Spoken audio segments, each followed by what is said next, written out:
Pour ne rater aucune de nos vidéos, n'oubliez pas de vous abonner et d'activer la cloche. Les plateformes et les réseaux sociaux jouent un rôle considérable dans les mouvements des derniers jours. Nous avons vu sur plusieurs d'entre elles, Snapchat, TikTok et plusieurs autres, à la fois l'organisation de rassemblements violents se faire, mais une forme de mimétisme de la violence. Pour contrôler efficacement l'opinion, les médias dominants ne suffisent plus. C'est ce qu'a bien compris Emmanuel Macron. Le président ne se contente pas de contrôler les grands médias mainstream, il cherche aussi à contrôler les réseaux sociaux, notamment Snapchat, très utilisé lors des révoltes urbaines de juin dernier. Et vraisemblablement, ça marche. À en croire la sortie hallucinante de la représentante de Snapchat France, Sarah Bouchaoua, devant les députés le 10 juillet dernier. Nous avons travaillé conjointement donc avec le ministère de l'Intérieur et les différentes autorités afin d'essayer d'endiguer le plus rapidement possible les différents dérapages qu'on a pu percevoir sur le terrain. Et pour le coup, donc l'ensemble des stories qui étaient publiées sur la map, c'était vraiment des utilisateurs de Snapchat à la fin qui se plaignaient justement des émeutes et des conséquences des émeutes. Donc nous sommes fiers un peu aujourd'hui d'avoir pu participer et collaborer justement entre le privé et le public afin de protéger nos utilisateurs le plus rapidement possible. Il faut quand même rappeler que le réseau social n'a aucune obligation légale de collaborer avec le gouvernement. Mais qu'importe, la Macronie demande de censurer et Snapchat s'exécute. Mais alors pourquoi une si belle entente entre les deux ? Parce que peut-être qu'entre Snapchat et la Macronie, c'est un peu une histoire de famille. Sarah Bouchaoua, la représentante de Snap en France, n'est pas une inconnue sortie du chapeau. C'est en effet une macroniste de la première heure. Dès 2017, elle prend la tête de la section parisienne des jeunes avec Macron. Elle pose ici, tout sourire en 2018, au séminaire de La République En Marche. Sont présents Mounir Majoubi, secrétaire d'État au numérique, et Benjamin Griveaux, alors porte-parole du gouvernement. Puis, elle collabore avec la députée LREM Laetitia Avia pour pondre une loi très liberticide concernant les réseaux sociaux. Si liberticide que le Conseil constitutionnel a d'ailleurs dû retoquer une grande partie du texte. Le Conseil constitutionnel a censuré ce jeudi le cœur de la loi Avia contre la haine en ligne. Il jugeait certaines dispositions attentatoires à la liberté d'expression, une grande victoire pour les associations du net. Pas étonnant qu'on la retrouve aujourd'hui en train de censurer main dans la main avec le gouvernement. En tout cas, le profil très politique de Sarah Bouchaoua a visiblement plu à la direction de Snapchat. En juin 2021, elle quitte la politique pour devenir lobbyiste en France du réseau social. Elle rejoint alors un certain Jean Gonier, lobbyiste de Snapchat Europe.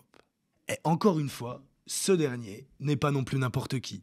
Il a été présent lors de l'élaboration du programme économique d'un certain Emmanuel Macron en 2017. Selon Mediapart, Jean Gonier, à l'époque lobbyiste d'Amazon, a poussé pour que la France favorise le commerce en ligne lors de l'élaboration du programme du candidat. Décidément, entre Jean Gonier et Sarah Bouchaoua, Snapchat aime recruter chez Macron.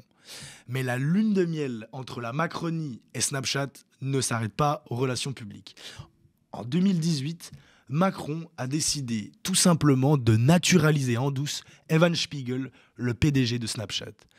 À l'époque, Evan Spiegel ne parle pas un mot de français et n'a même pas de résidence en France. Mais qu'importe, le PDG de Snapchat a bénéficié d'une naturalisation au mérite, un dispositif exceptionnel pour les étrangers qui contribuent au rayonnement de la France.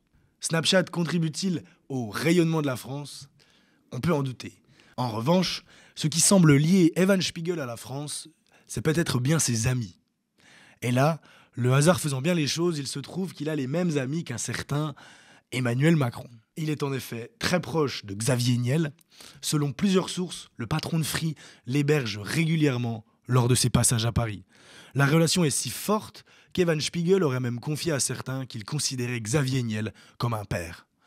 En contrepartie, Evan Spiegel ne manque pas une occasion de vanter les mérites de l'École 42, une formation de développeurs lancée par Xavier Niel en 2013. Is incredible. So I think it kind of feels like you're visiting a school in the future.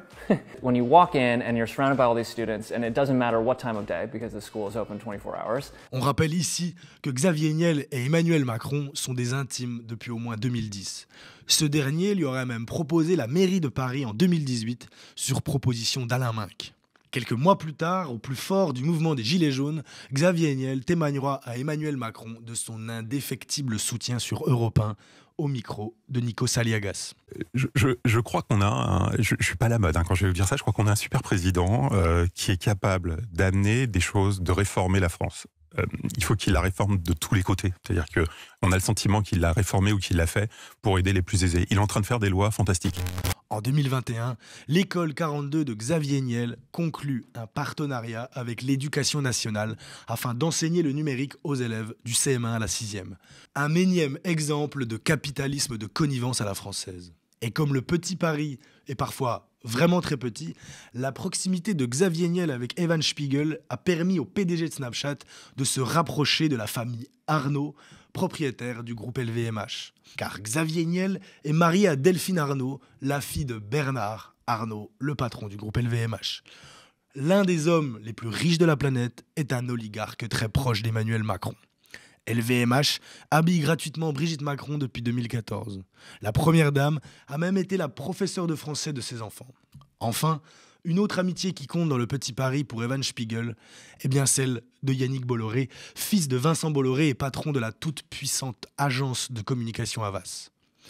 Et le hasard faisant décidément bien les choses dans cette affaire, Yannick Bolloré est un soutien d'Emmanuel Macron de longue date. Il avait notamment été aperçu au premier meeting d'Emmanuel Macron en 2016 à la Maison de la Mutualité à Paris. Havas, son agence de communication, s'est même mis au service du candidat puis du président en lui fournissant Ismaël Emelien, l'un des communicants les plus brillants de sa génération, emporté par l'affaire Benalla. On le voit, ces liens expliquent peut-être l'excellente collaboration de Snapchat avec le gouvernement.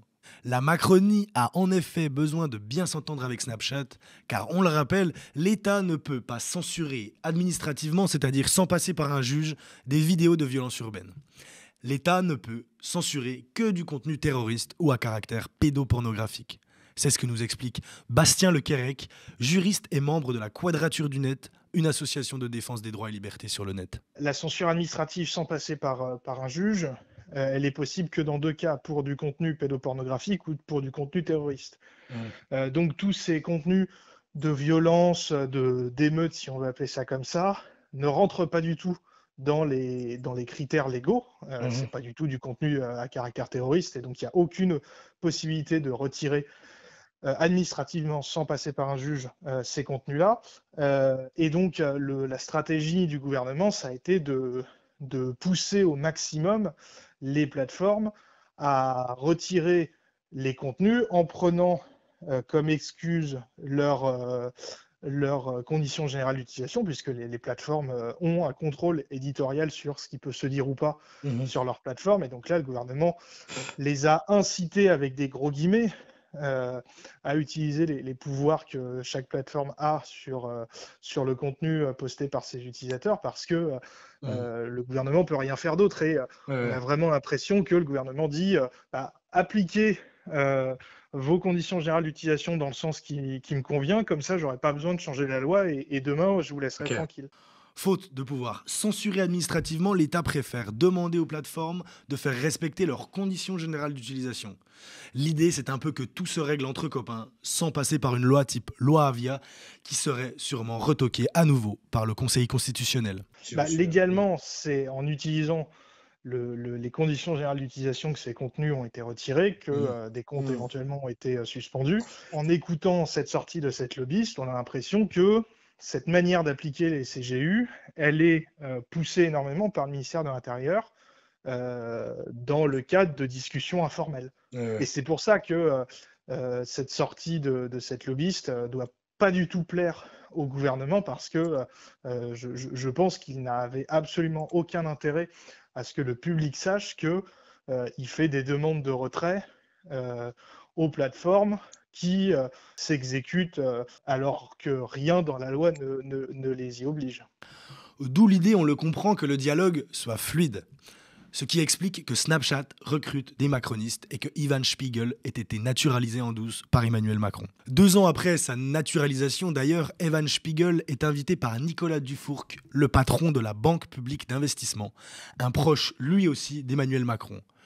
2 ans donc après sa naturalisation, Evan Spiegel semble depuis avoir au moins appris à lire le français sur un prompteur. Merci Nicolas de m'accueillir aujourd'hui. Je suis heureux d'être avec vous virtuellement mais la France me manque énormément. Mais je serais moins nerveux pratiquant le français à distance. Si les liens de Snapchat avec la Macronie vous intéressent, vous pouvez lire mon enquête en intégralité sur le site du Média TV.